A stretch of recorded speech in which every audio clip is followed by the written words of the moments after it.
한 영혼을 주님께로라는 제목으로 하나님의 말씀 전하도록 하겠습니다. 2014년 들어 우리가 첫 번째로 주일 예배로 드리는 날입니다. 여러분들 마음 가운데 2014년 새해 마음 가운데 새로운 결단, 새로운 각오하신 거 혹시 있으십니까? 우리 삶 가운데요 가장 참 좋기도 하고 또 나쁘기도 한 것이 있는데 그게 바로 익숙함이라는 거예요. 익숙함은 우리들의 삶 가운데 편안함을 주는 것들이죠. 마치 우리가 사는 집처럼, 또 우리가 오래 입은 옷처럼, 또 오래 신은 신발처럼 우리들의 삶에 굉장히 밀착하게 딱 연관되어 있는 것이죠. 그런데 이 익숙함의 성격이 하나 있어요. 그게 뭐냐면 변화를 싫어한다라는 거예요. 익숙함은 변화하기 싫어합니다. 그래서 만약에 예를 들어 새해 들어서 내가 이제 하나님을 조금 더 알아야 되겠다 생각해서 성경을 하루에 한 장 읽는 거, 시간은 사실 5분 정도밖에 안 걸려요. 그런데 그거 하는 게 어려운가요? 쉬운가요? 어려워요. 왠지 아십니까? 우리들의 삶 가운데 익숙함이라는 것이 똘똘 뭉쳐 있기 때문에요. 그 5분이라는 새로운 시간을 내기가 그게 참 어렵더라는 거죠. 예를 들어서 내가 10분이라도 이제 매일 아침 조금 일찍 일어나서 그 시간 좀 의미 있게 써야 되겠다 생각은 할 수 있습니다. 그러나 매일 똑같은 시간에 일어나던 우리들의 오래된 습관이 10분 먼저 일찍 일어나는 것이 어렵다니까요. 또 잠자기 전에 내가 10분 좀 시간을 내서 하루를 좀 정리하고 기도하는 시간을 가져야지. 그런데 그것도 되게 어렵다니까요. 그러니까 우리가 새로운 습관이 우리들의 삶 가운데 형성이 되기 위해서, 변화가 이루어지기 위해서 우리가 전제해야 되는 것이 있어요. 그게 뭔지 아십니까? 우리들의 삶 가운데 아주 익숙한 이 어떤 습관을 어떤 부분만큼은 포기해야 된다라는 거죠. 우리가 그것을 포기하는 그 분량만큼, 그 크기만큼 새로운 습관이 들어올 수 있는 자리가 생기는 것입니다. 그러기 위해서는 우리가 이 변화가 우리들의 삶에 굉장히 큰 유익을 줄 것이라는 확신이 있어야 되겠죠. 한국에서 목회하는 제 동기 목사님이 페이스북에 올린 글을 보고 제가 웃은 적이 있어요. 그분이 뭐라고 그러냐면은 새해가 되어도 예배에 지각하는 사람은 똑같이 지각하고 중요한 약속이 있음에도 불구하고 지키지 않는 사람은 여전히 지키지 않는다. 그렇게 올렸더라고요. 그 글을 보고 웃었어요. 왜냐하면 그것이 익숙함이 주는 폐해거든요. 그래서 저는요 2014년을 우리가 새롭게 바라보면서 저와 또 우리 성도님들에게 정말 하나의 커다란 동기가 하나 있었으면 좋겠어요. 그것은 뭐냐면 2014년 우리들의 신앙과 우리들의 믿음이 더욱더 자라는 해가 되었으면 좋겠다라는 거예요. 우리들이 하나님을 더욱더 깊게 알았으면 좋겠다라는 거예요. 그리고 무엇보다 우리들의 삶 가운데 하나님의 그 살아계시고 역사하시는 하나님의 크신 사랑을 많이 체험하는 해가 되었으면 좋겠다는 거예요. 매번 우리가 지식적으로 많이 듣기만 하면 뭐합니까? 하나도 체험해보지 않으면 그 사랑, 그 하나님은 다른 사람의 하나님이죠. 다른 사람의 간증이에요. 아유 그래 너는 좋겠다. 이걸로 끝나면 그게 무슨 소용이에요. 그래서 정말 하나님 살아계시고 역사하시는 분이시고 너무너무 좋으신 분이신데 우리가 그 좋은 하나님의 사랑을 우리가 몸소 체험하는 한 해가 되었으면 좋겠어요. 그래서 우리들의 신앙이 더 이상 관념적이지 않고 또 종교적이지 않고 하나님께서 기뻐하시는 그런 삶의 모습으로 변화되는 귀한 역사가 일어나게 되기를 주님의 이름으로 간절히 축원합니다. 신앙생활하고 교회생활하고는 참 다른 거예요. 교회 생활을 한번 생각해 보면 신앙생활과 비슷한 점이 많거든요. 그런데 굉장히 달라요. 예를 한번 들어볼게요. 교회 생활하는 사람은요 주일을 나옵니다. 그런데 자기의 마음에 어떤 그 자원하는 마음으로 오는 게 아니에요. 그냥 끌려서 옵니다. 가정의 어떤 평화를 위해서 아니면 그냥 익숙한 습관으로 옵니다. 예배 시간 집중이 되지 않아요. 찬양도 잘 모르겠고 또 설교도 지루하고 그런데 그 마음 가운데 하나 소망은 있어요. 뭐냐면 이게 끝나면 이제 밥을 먹을 수 있구나. 그래서 이제 예배를 잘 마칩니다. 그리고 이제 밥을 먹어요. 맛있게 먹고 또 그동안 잘 지내던 사람들하고 덕담을 나눕니다. 서로 교제해요. 그러면서 어떻게 보면 그날 이제 집에 돌아갈 때 오늘 또 교회 생활 잘했구나 생각하기가 쉽죠. 그런데 교회 생활이 겉으로는 굉장히 신앙생활하고 비슷해 보이지만 한 가지 빠진 것이 있어요. 그게 뭔지 아십니까? 하나님과의 살아있는 만남이에요. 하나님과의 만남은요, 정적이지 않아요. 교회 생활은 굉장히 종교적이고 습관적이잖아요. 그런데 신앙생활은요, 이것은 정적인 것이 아니에요. 굉장히 익사이팅한 거예요. 왜냐하면 하나님은 관념이 아니라 살아계신 분이시잖아요. 살아계신 분과 우리가 만나서 대화하고 하나님의 뜻을 우리가 듣고 또 그 뜻을 우리들의 삶 가운데 순종하고 또 순종하는 가운데 하나님의 역사를 체험하고 얼마나 익사이팅한지 몰라요. 그렇게 되면 하나님의 은혜는 이제 내 안에 살아 움직이는 귀한 역사가 되는 거죠. 그래서 정말 저는 여러분들이요, 2014년 교회 생활 잘하시는 것이 아니라 신앙생활, 믿음생활 잘하시는 한 해가 되기를 주님의 이름으로 간절히 축복합니다. 메마르고 거칠었던 우리들의 삶이 변화되는 역사가 있었으면 좋겠어요. 얼마나 우리들의 마음 건조합니까? 이민생활 가운데 정말 매일 바쁘다 쉬고 싶다 피곤하다, 정말 그런 말들을 우리들의 입 가운데 붙이고 살잖아요. 그러나 우리가 정말 주님의 은혜로 주님을 인격적으로 만나면 주님께서 주시는 참 안식과 쉼과 세상에 줄 수 없는 평안이 우리들의 삶을 가득 지배할 줄 믿습니다. 눈물이 전혀 없던 사람이 눈물의 섬이 터집니다. 그리고 별것 아닌 것 같은데도 막 하나님 말씀의 은혜를 받아요. 그리고 이 찬양이 그전에는 한 번도 그렇게 못 느꼈었는데, 야, 이게 어떻게 내 마음을 이렇게 절실히 표현하는가, 마음이 막 동감이 됩니다. 처음부터 끝까지 막 눈물의 샘이 터져요. 그건 뭡니까? 하나님께서 이제 그 마음 가운데 역사하기 시작하신다는 좋은 사인이에요. 저는 우리 교회 안에 이런 변화들이 좀 많았으면 좋겠습니다. 매번 똑같은 얼굴, 그러면 신앙생활 재미없잖아요. 그냥 똑같은 교회 생활이잖아요. 그게 아니라 정말 2014년도, 그래서 제가 준비한 말씀이 한 영혼을 주님께로라는 겁니다. 우리가 정말 한 영혼이 교회 안에 들어오고, 또한 그 영혼이 하나님을 만나서 변화되고, 또한 그 변화되는 모습으로 인해서 우리 공동체가 함께 은혜 받고 하나님의 역사를 체험하는 공동체가 되면 얼마나 감사할까, 그런 생각을 하게 되는 거죠. 그래서 저는 오늘 한 영혼을 주님께로는 제목을 삼았어요. 왜냐하면 우리들의 신앙생활을 하면 하게 된다는 건 뭐냐면요, 하나님의 마음을 알게 된다는 거예요. 신앙생활 20년, 30년, 40년 했다고 해도요, 하나님이 어떤 분이신지 모르는 분들도 종종 계세요. 그런데 하나님 아버지의 마음을 우리가 보게 되는 거예요. 하나님 아버지의 눈을 우리가 품게 되는 거예요. 그것이 우리들의 신앙생활이 깊어지는 거 아닙니까? 그렇다면 하나님의 우선순위, 하나님께서 가장 소중하게 생각하시는 것은 뭘까요?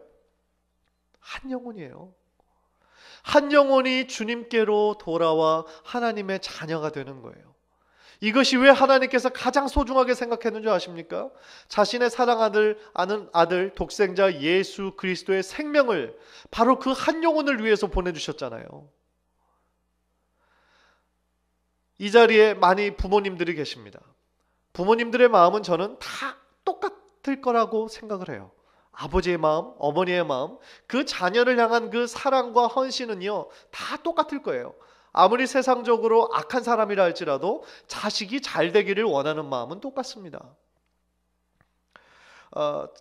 여러분 아시는 분은 아시겠지만 저의 막내가 지난 12월에 아주 갑자기 심한 천식이 와서 병원에 10일 동안 입원해 있었어요. 중환자실에 입원해 있었는데 참 아파하고 이게 호흡이 불편하니까 답답해하는 그 아들 보면서 참 가슴이 아팠습니다. 무엇보다도 그 혈관이 작아서 겨우 그 혈관에다가 그것을 꽂고 링겔을 계속 맞고 24시간 약이 투여가 됐는데, 뭐 이놈이 가만히 있지는 않잖아요. 자꾸 몸에 덜렁거리는 게 많이 붙어 있으니까 틈만 나면 자꾸 떼려고 하고요. 뭐 잠잘 때는 그것이 막 습관적으로 뽑아가지고 밤새 거기에서 그 피가 많이 나고 흥건히 젖어서 뭐 시트까지 옷까지 다 갈아입혔다고 그러더라고요. 그런데 그거를 얘가 자꾸 이렇게 빠지고 그런 것이 반복이 되어서 4번이나 그것을 새로 꽂았다고 그래요. 그러니까 병원에 이렇게 가면은 막 이 시연이가 경계하는 사람이 이 하얀 옷 입은 사람들, 간호사들, 닥터들, 사실은 고마운 분들인데 너무너무 싫어하더라고요. 왜냐하면 자기 아프게 한다고. 그런데 저하고 아내는 소망이 있었어요. 왜냐하면 죽을 병이 아니니까. 걔도 지금은 상태가 안 좋지만 며칠 지나면 태어날 수 있을 거야. 괜찮아질 거야. 그런 마음으로 있었어요. 그러나 아파하는 아들의 모습 보면서 가슴 아프기는 마찬가지죠. 그런데 저희 아들은 시간이 지나서 나았고 지금 완전히 회복이 됐지만 사실은 아들이나 딸이 불치병에 걸려가지고요, 회복되지 못하고 결국 죽어야 된다고 한다면 그것을 바라보는 아버지, 어머니의 마음이 어떻게 했느냐는 거예요. 그것은 정말 겪어보지 않은 사람은 경험해 볼 수 없는 엄청난 고통이죠. 제가 그 전에 캘리포니아에서 사역할 때 섬기던 교회에서 한 3살 정도 된 그 딸이 뇌종양에 걸렸어요. 악성 뇌종양에 걸렸습니다. 그런데 수술하고 제거하면 또 금방 자라요. 그리고 그것을 계속 제거해도 계속 커집니다. 의사가 마지막에 내린 결론이 가망이 없습니다. 준비하셔야 됩니다. 라는 거예요. 그 딸이 이제 죽을 수밖에 없다라는 그 선고를 들은 그 아빠, 엄마의 마음이 어떻겠어요? 그 성도를 한 여러 번 가서 신방을 했습니다. 드릴 말씀이 없어요. 어떤 일로도 그분들에게 위로가 안 됩니다. 그런데 정말 그 딸이 죽어가는 그 모습을 보면서 그 부모가 가지고 있는 마음이 어떻겠어요? 내가 좀 대신 죽었으면 좋겠다라는 거예요. 한국에 있는 할아버지도 오셨어요. 그 할아버지가 그 손녀딸을 보면서 통곡을 합니다. 하나님, 나는 이제 살 만큼 살았으니까 나를 데려가십시오. 왜 이 딸은 이제 3살밖에 안 되는데 왜 이 딸을 데려가십니까? 통곡하시는 모습을 보고 저도 울 수밖에 없었어요. 그런데 결국 그 딸 천국으로 갔어요. 그런 모습들을 보면서요, 정말 이 부모의 그 자녀를 향한 그 마음, 자녀를 향한 사랑, 그것은 다 동일한 것이겠구나. 그런데 저는 하나님 아버지의 마음을 생각해 보는 거예요. 하나님의 유일한 독생자 아들, 그분이 예수님이에요. 그런데 예수님 자신의 아들이 그 로마 시대의 가장 잔인하고 가장 처참한 그 끔찍한 십자가에서 물과 피를 다 흘려서 나중에는 탈진해서 죽는 그 십자가에서 죽어가는 모습을 하나님은 보셔야만 했어요. 왜요? 한 영혼을 생각하셨기 때문에 그래요. 그 예수님의 그 생명을 우리들의 영혼과 우리들의 한 영혼과 하나님께서는 맞바꾸신 거예요. 그러니까 우리들 한 사람 한 사람의 그 가치가 얼마나 귀하고 놀라운 얘기입니까? 하나님 아버지의 마음은 바로 한 영혼이 주님 앞으로 돌아오는 것에 있다라는 거죠. 그래서 한 영혼이 주님 앞으로 돌아올 때에 하늘에서는 천국잔치가 벌린다는 거예요. 한 영혼이 주님 앞에 돌아왔다 이거예요. 단순히 어떤 교회가 뭐 한 사람 왔으니까 부흥했네 이 정도 수준이 아니에요. 죽어가던 영혼이 예수 그리스도를 믿어 살아나게 됐다라는 거예요. 그리고 이것을 하나님께서는 제일 기뻐하시고 춤추신다라는 거죠. 저는요, 정말 저 마음뿐만 아니라 우리 성도님들 모두가 그 한 영혼을 향한 하나님 아버지의 마음을 품는, 동일하게 품는 성도들이 되었으면 좋겠어요. 사람을 볼 때 우리는 자꾸 겉모습으로 평가해요. 겉모습으로 저 사람이 어떤 배경을 가지고 있느냐, 얼마나 잘 사느냐, 그런 걸로 우리는 자꾸 정죄하고 판단하는 나쁜 습관이 있어요. 그러나 하나님은 그들의 외모를 보는 것이 아니에요. 하나님은 그 영혼을 보세요. 이민사회에서요, 제가 참 지난번에 섬기던 교회에서 수많은 집들을 신방했어요. 이 시온성교회 와서도 신방을 했어요. 제가 내린 결론이 있어요. 겉으로는 아무 문제 없는 것처럼 보이는 가정이라 할지라도 꼭 그 가정 가운데 말 못할 아픔이 있어요. 모든 이민 가정에는 다 말 못할 아픔이 있어요. 부부관계가 어려운 가정도 많고요. 자녀와의 관계가 어려운 데도 많고요. 재정적인 문제, 신분적인 문제, 진로의 문제, 여러 가지 문제로 삶의 눈물과 고통과 한숨으로 가득 찬 가정들이 얼마나 많은지 몰라요. 그런데 우리가 인간적인 눈으로 보면 어때요? 그런 사람들 하나님 없이도 잘 사는 것 같아요. 아니, 하나님 없어도 더 우리 크리스천들보다도 더 멋지게 사는 것 같아요. 그러나 그렇지 않아요. 하나님의 눈으로 그 사람들을 바라보면요, 다 공허하고 다 외로운 사람들이에요. 겉으로 물질적인 어려움만 없다 뿐이지 정말 세상 가운데 온갖 어려움들을 가지고 사는 사람들이에요. 그러니까 결국 하나님의 눈으로 보면 그 사람들 어떤 사람이에요? 그들 모두가 하나님의 은혜가 필요한 사람들이에요. 세상의 부자도 가난한 자도 다 하나님의 은혜가 필요한 사람들이라는 거죠. 따라서요, 우리들 모두가 품어야 하는 거, 바로 하나님께서 그렇게 한 영혼을 사랑하셨던 것처럼 우리들 주변에 그 영혼들을 품는 마음, 그것이 바로 하나님 아버지의 마음이요 하나님의 사랑의 눈이라는 겁니다. 따라서 오늘 본문에 나타난 예수님의 제자들의 모습을 좀 보면서요, 한 영혼을 주님께로 이끄는 구체적인 방법을 저는 발견해요. 그래서 그 하나님 아버지의 마음을 이루어드리는 그 방법의 하나로서 정말 그 영혼을 우리가 어떻게 주님 앞으로 이끌 수 있을지 실제적인 가르침과 또한 은혜와 결단이 있으시는 귀한 성도님들 되시기를 간절히 바랍니다. 먼저 오늘 본문을 보면요, 한 영혼을 주님께로 이끄는 것은 철저히 관계 중심인 것을 발견해요. 그 전에 이미 알고 있었던 관계를 통해서 주님께로 이끌었어요. 그 얘기는 뭐냐면, 한 사람이 주님께로 돌아올 때에 그 주변에서 가장 큰 영향력을 미칠 수 있는 것은 뭐냐면, 이미 자기 자신과 알고 있는 그 관계를 통하여서 일어난다라는 사실이죠. 물론 지금 이 시대에도 우리가 전혀 모르는 사람에게 복음을 전해도 하나님의 뜻이 계시다면 하나님 앞으로 돌아오는 역사 지금도 일어나고 있어요. 그러나 이 시대에 더욱더 효과적이고 하나님께서 가장 많이 사용하시는 방법은 우리가 기존에 알고 있는 이 관계를 통하여서, 관계 전도를 통하여서 하나님 앞으로 나오는 그 확률이 훨씬 더 높다라는 것이죠. 그래서 첫 번째로 우리가 제일 먼저 이 관계 전도에 있어서 실천해야 할 첫 번째 단계, 찾아가야 된다라는 거예요. 찾아가야 되는 거, 그게 제일 먼저예요. 41절을 보십시오. 그가 먼저 자기의 형제 시몬을 찾아 말하되, 45절, 빌립이 나다나엘을 찾아 이르되. 오늘 보면 41절 45절을 보면 베드로의 형제 안드레와 그리고 빌립이 예수 그리스도가 누구신지를 알게 되자 제일 먼저 찾아간 사람이 나옵니다. 베드로는 안드레의 누굽니까? 형제예요. 나다나엘은 빌립과 어떤 관계입니까? 절친한 친구예요. 여기서 우리가 깨닫는 것이 있어요. 우리가 예수님을 알게 된 그 복음을, 너무너무 좋은 소식을 우리가 깨달았을 때 제일 먼저 찾아가게 되는 사람, 내 주변에 가장 소중한 사람이라는 거예요. 우리들의 가족이고 우리들의 친척이고 우리들의 동료고 우리들의 이웃이라는 거예요. 만약에 안드레와 빌립이 예수님을 메시아로 알게 되자 전혀 모르는 다른 사람을 찾았다라고 생각해 보세요. 그러면 신약의 역사는 많이 달라졌을 거예요.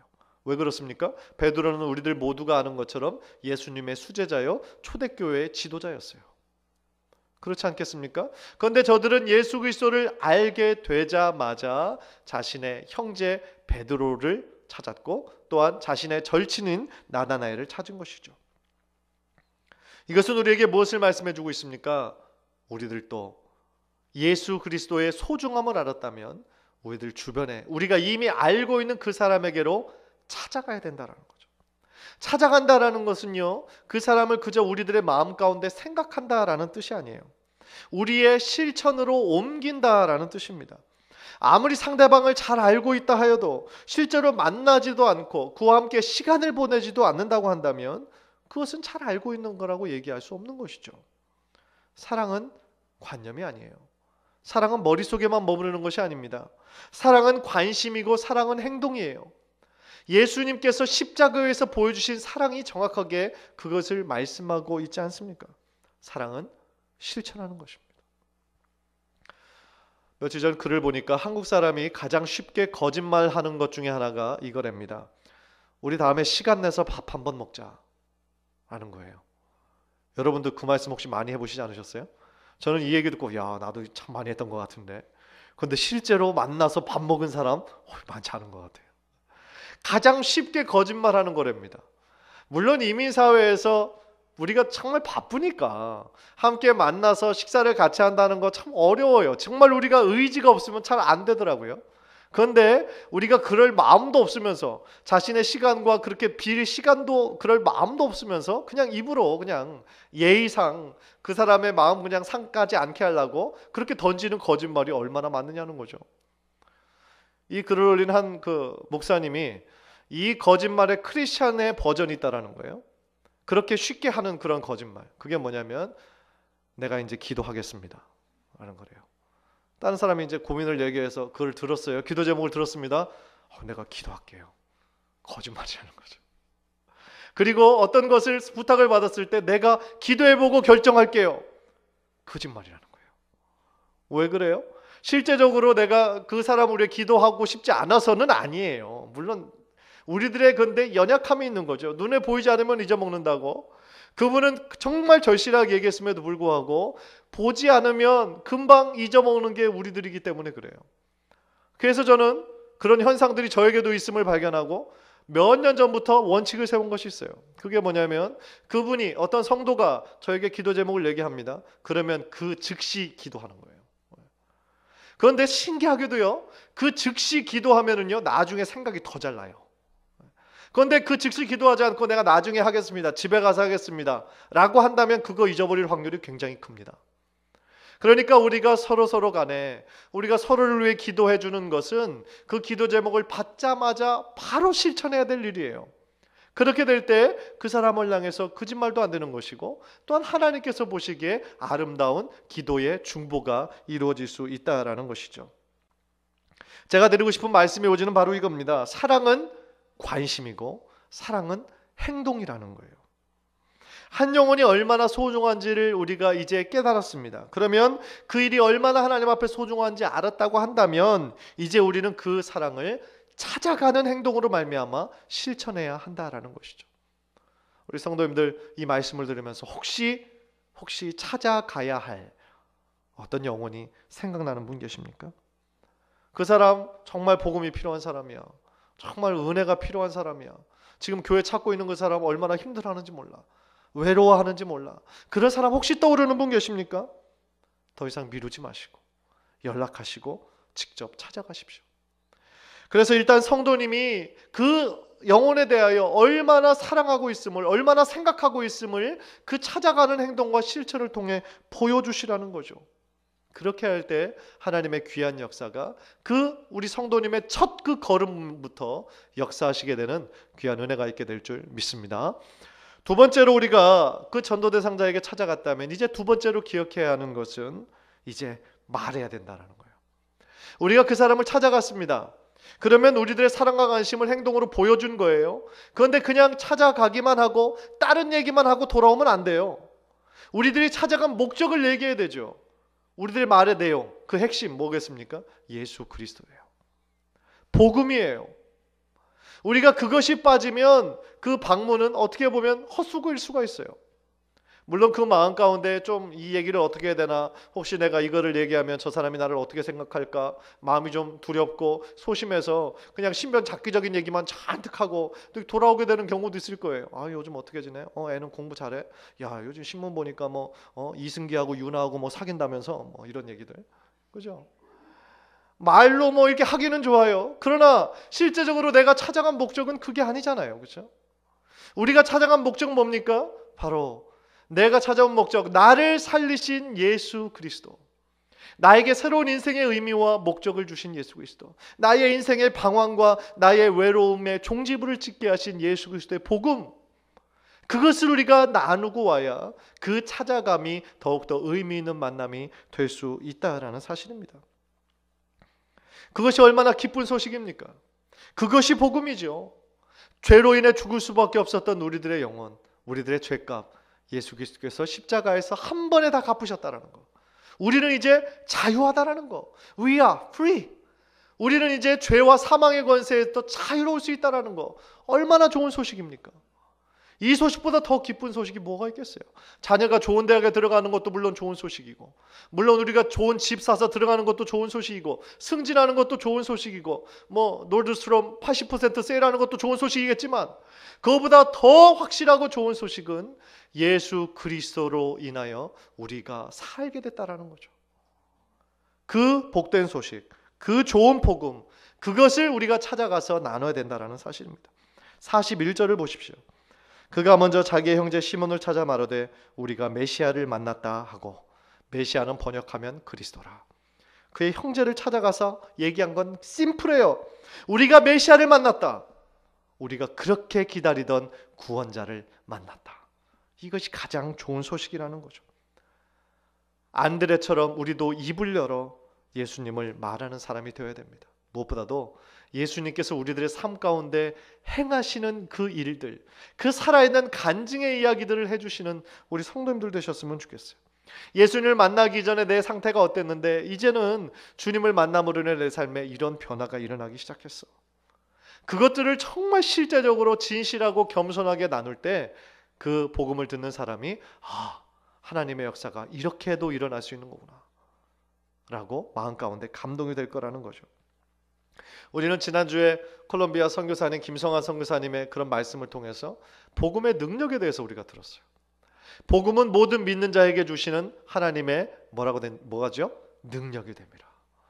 그래서 그 하나님의 능력이 개인도 살리고 그 가정도 살리고 사회도 살리고 나라도 살릴 수 있다라고 우리가 들었어요. 그렇다면 그 하나님의 복음의 능력을 우리도 부지런히 전해야 되지 않겠습니까?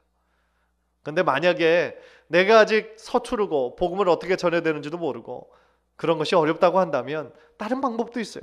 그게 뭐냐면 46절에 나온 거예요. 와보라고 하는 거죠. Come and see. 한번 우리 교회 한번 와봐 라고 초청하는 거예요.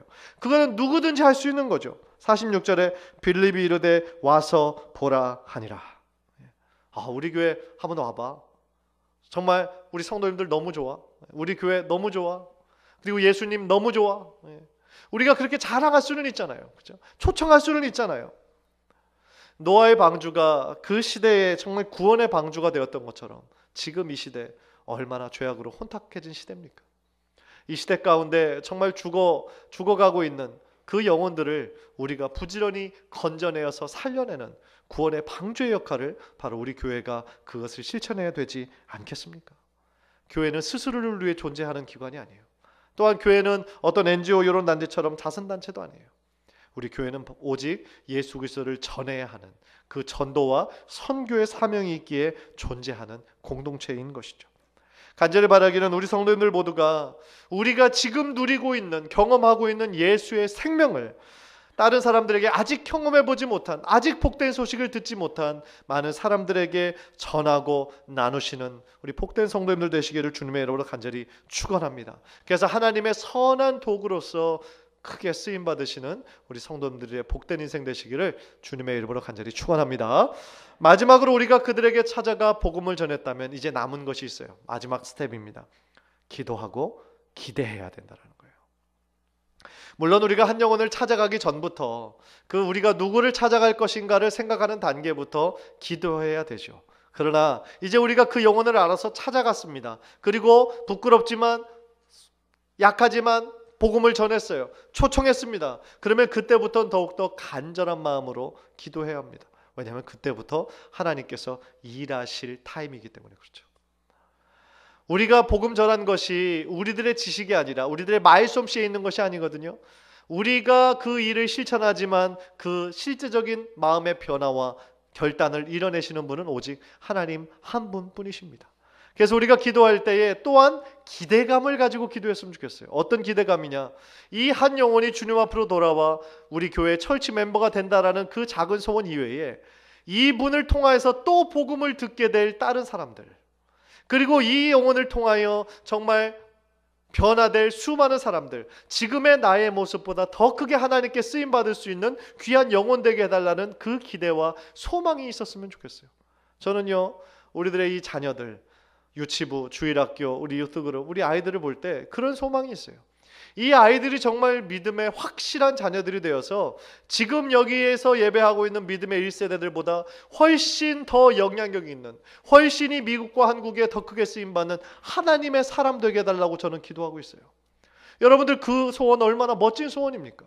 지금 우리들 때 누리고 있는 하나님의 축복보다 우리들 자녀 세대에 더 큰 하나님의 축복을 누리는 그러한 비전, 꿈, 그러한 기대, 소망, 그런 것이 우리가 찾아가서 복음을 전하는 그 영혼을 향한 하나님의 꿈이 될 수도 있다라는 것이죠.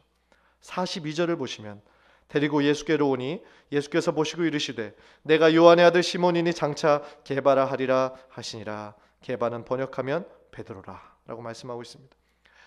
이때까지만 해도 불신자예요. 베드로 아무것도 모릅니다. 거칠게 살아왔던 어부예요. 그런데 예수님께서는 그 어부를 처음 보시면서 하시는 말씀이 바로 이겁니다. 네가 요한의 아들 시몬이니 장차 게바라 하리라. 게바는 번역하면 베드로라. 반석이란 뜻이에요. 네가 지금은 연약해서 감정 따라 좌지우지되고 거칠고 급한 성격이지만 이제 네가 반석 같은 견고한 믿음의 사람이 될 것이다. 예수님은 그 불신자인 베드로를 보자마자 그 베드로를 통하여 이루실 하나님의 비전을 보신 것이죠. 이 대목에서 우리가 바로 기억해야 하는 것은 바로 그거예요. 우리가 복음 전하게 되는 우리들의 작은 행동인 것 같지만 우리들의 그 작은 시설을 통하여 일하실 하나님의 놀라운 역사를 기대하라는 거죠. 소망하라는 거죠. 그렇게 될 때 하나님께서 일하시는 하나님의 구체적인 방법을 깨닫게 되어질 줄 믿습니다. 한 영혼의 비전, 한 영혼의 소중함, 바로 그 마음을 품는 2014년도 품고 우리가 실천하고 우리가 살아가는 평생에 그 한 영혼의 비전을 품고 열심히 기도하시고 찾아가시고 복음을 전하시는 우리 성도님들 되시기를 주님의 이름으로 간절히 축원합니다.